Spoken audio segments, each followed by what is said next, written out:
Hello and welcome to Core Finance. I'm Matt Brown. I'm joined on a happy Monday morning by Tim Harrison, who is Head of Wealth Management at Linear Investments. Good morning to you, Tim. Good morning, sir. Well, let's start off. Look, the market's a little bit flat this morning. I think everybody's looking ahead at, we've got the central banks, we've got the Fed, we've got the Bank of England, all coming out this week. Anything kind of on your radar, anything you want to highlight to our viewers and investors? Well, I mean, it's a case of everyone's waiting for the next economic updates. You've got non-farm payrolls in the US on Friday, which is obviously a huge bellwether for the state of the economy over there. But again, it's a kind of just trundling along, and the market seems ambivalent to any sort of risk. It just sort of keeps on pushing, grinding higher. Any sell-offs are being bought up.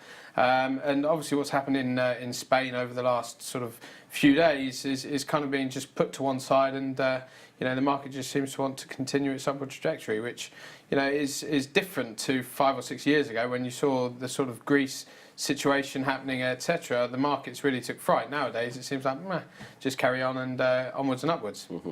And I think you mentioned Greece. I mean, back in the day, in the summers of old, where everyone was talking about a Greece default, and that really kind of had an impact on the market. And I think that probably would have had a more of a financial effect than issues going on in Spain. I think it's Europe and the markets are generally taking a step back and saying, look, Catalan and the central Spanish government, just sort yourselves out. Economically, does that have a knock-on effect really to Europe and the markets? Well, I suppose, the Catalan area is huge, obviously, for Spanish GDP. It's a massive part of their tourism, etc. Obviously, it is very much a Spain-centric situation. It's one would suggest it's a bit like Cornwall trying to separate itself from the rest of England. But the market seems to be wanting to trade off it and look elsewhere for opportunity, because ultimately Spain is a cog within the mechanism of the Eurozone. But it's not it's not the be all and end all. Catalan, especially being, the smaller cog within the mechanism, if you like. It's there's plenty of opportunity elsewhere, which I think investors are looking at. That being said, I do know that Barclays this morning had a bit of a poke at the property sector, which has caused a bit of softness this morning.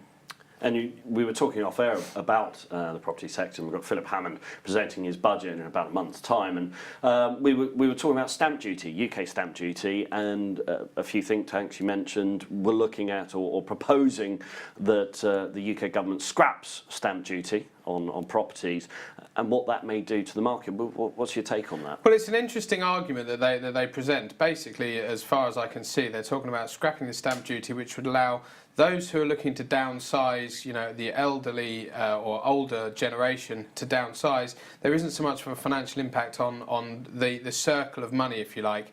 And so therefore, those with the larger houses will look to downsize, which allow the mid-tier to push up to the higher tier. And then those on the sort of the first-time buyers in the lower end of the bracket able to get onto that ladder. Obviously, Barclays, with the downgrade of the sector this morning, has had a bit of an impact on the home builders per se. But ultimately, there is huge demand for houses in the UK. That's obvious. The builders can't build them quick enough, but they don't want to oversupply, because obviously that's economics 101, supply, demand, inefficiencies. So it's an interesting sector. It seems to be the real sort of key, if you like, towards the government and their future proposals, stepping away from the energy taxes, etc., etc. We've moved away from that, which was prevalent, some years ago, to more the vote winner being on property per se. And just talking about Philip Hammond and his budget, it does feel that there's going to be a lot of kind of putting the feelers out to the market with regards to leaking things. This potentially may be in the budget, this may not.